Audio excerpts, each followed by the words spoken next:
अगला क्वेश्चन भाई, अगला पहुंच जाते हैं हम। रिलेटिव प्रोनाउन का जो एंटीसीडेंट के साथ एग्रीमेंट रहता है, कि एग्रीमेंट मतलब वही है कि सब्जेक्ट अगर सिंगुलर बनेगा तो सिंगुलर वर्ब, प्लूरल बनेगा तो plural verb.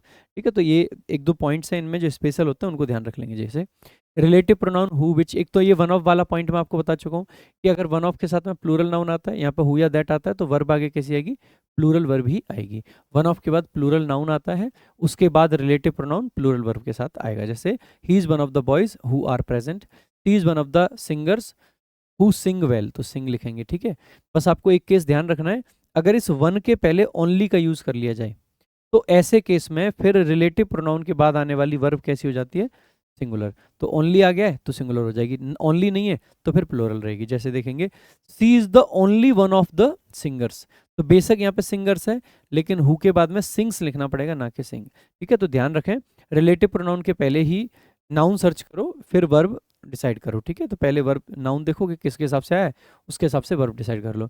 He is one of the boys who is studying hard, तो आप कहोगे sir one of the boys है, और इसके हिसाब से देखें तो प्लूरल है, प्लूरल है तो आर का यूज करेंगे, ना कि इज का। ठीक है भाई, अगला देखो, सी इज द ओनली वन, अब ओनली वन ऑफ कर दिया है तो इसका मतलब है कि इस हु के बाद में बेसिकली कैसी वर्ब आएगी, सिंगुलर। सिंगुलर आएगी तो परफॉर्म्स लिखना पड़ेगा, ना कि परफॉर्म।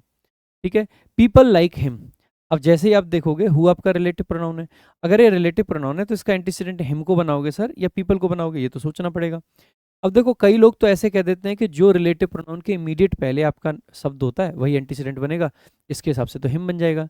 लेकिन मेरे भाई, मेरा आपसे हमेशा ये कहना है कि ये जो पूरी क्लॉज बनती है ना, who does not respect our nation, इसको एक बार कह के देखो कि आ किसके लिए रही है।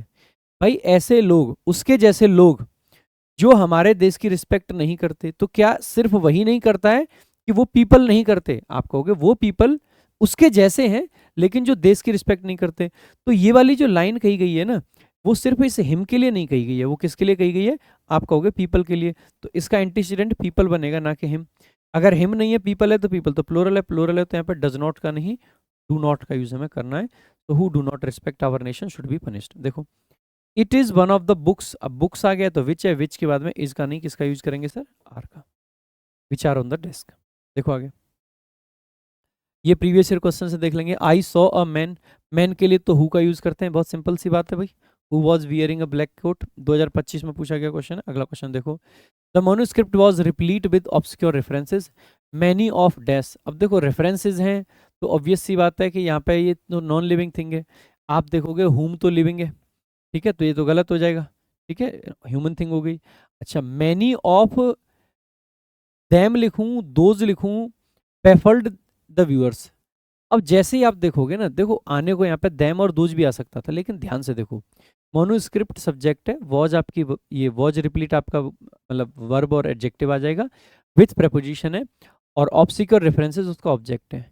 आगे नई क्लॉज बेसिकली क्या है, जहाँ पे मैनी सब्जेक्ट है, ऑफ प्रपोजिशन इसका यहाँ ऑब्जेक्ट आएगा, बेफल्ड आपका क्या है, वर्ब है, और रिव्यूअर्स उसका ऑब्जेक्ट है, यानी कि दो क्लॉजेज हैं। अब दो क्लॉज जोड़ने के लिए या तो कंजंक्शन आता है, अगर कोई कंजंक्शन ना हो तो रिलेटिव प्रोनाउन से भी जोड़ सकते हैं। तो ये देम और दोस्त जो हैं, ये बेसिकली ऑब्जेक्ट तो बन सकते हैं, ऑब्जेक्ट तो यहाँ पे आ जाएगा, लेकिन इस ऑब्जेक्ट के दो काम है। पहला ये कि यहाँ पे ऑब्जेक्ट का काम करना, प्रोनाउन का काम करना, और दूसरा काम क्या है मेरे भाई, कि इस प्रोनाउन बनने के साथ साथ में इस वाले क्लॉज से और इस दूसरे वाले क्लॉज को जोड़ना, जोड़ने का भी काम है। तो रिफ्लेक्सिव सॉरी रिलेटिव प्रोनाउन चाहिए, इसीलिए ए ऑप्शन करेक्ट आंसर होगा। अगला क्वेश्चन देखो, ये भी 2025 का सीजीएल में पूछा गया है। ही is one of the players, अब प्लेयर्स है तो इसका एंटीसीडेंट तो प्लेयर्स है, प्लेयर्स है तो हैज का नहीं, किसका यूज करेंगे, हैव का। सबसे ज्यादा आता है ये वाला क्वेश्चन, कौन से वाले पार्ट में एरर हो जाएगा, आप कहोगे सर इस वाले में। अगला क्वेश्चन देख लेते हैं। नेक्स्ट आपका क्वेश्चन है, my brother who live in Pune is arriving tomorrow. अब जैसे देखोगे माई ब्रदर सब्जेक्ट है, हु आपका रिलेटिव प्रोनाउन, तो इसका एंटीसीडेंट तो ये है तो इसके हिसाब से सिंगुलर वर्ब आ जाएगी, लिव्स लिखना पड़ेगा। बी ऑप्शन आपका करेक्ट आंसर होगा। अगला क्वेश्चन देखो, the blue lotus is one of the most beautiful flowers which grows in her garden. अब जैसे ही देखोगे द ब्लू लोटस सब्जेक्ट है, इज आपकी वर्ब है, one of the most beautiful flowers. अब विच आ गया, विच के पहले फ्लावर्स है, फ्लावर्स है तो ग्रोज नहीं, ग्रो आएगा, सिंगुलर नहीं प्लूरल वर्ब का यूज किया जाएगा।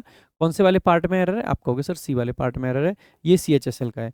अगला क्वेश्चन देख लेते हैं, this is the boy who he stole the purse. अब मैंने अभी आपको क्या बताया था भाई, अगर हु से हमने सब्जेक्ट बना लिया है तो क्या अलग से ही की जरूरत पड़ेगी, नहीं। तो आप कहोगे हु स्टोल द पर्स, पहला इसलिए गलत है, हेड के बाद में थर्ड फॉर्म आती है, स्टोलन होता है।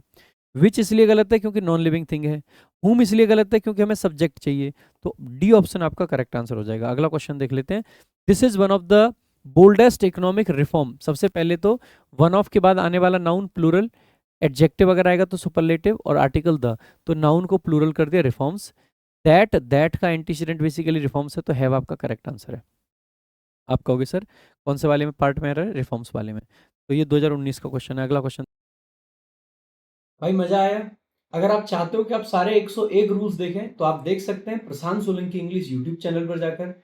और अगर आप चाहते हैं कि सारे रूल्स को एड फ्री देखें, साथ में टेस्ट लगा के प्रैक्टिस भी करें, तो आप डाउनलोड कर सकते हैं टॉपर्स विजडम ऐप, क्योंकि वहां पर सब अवेलेबल है।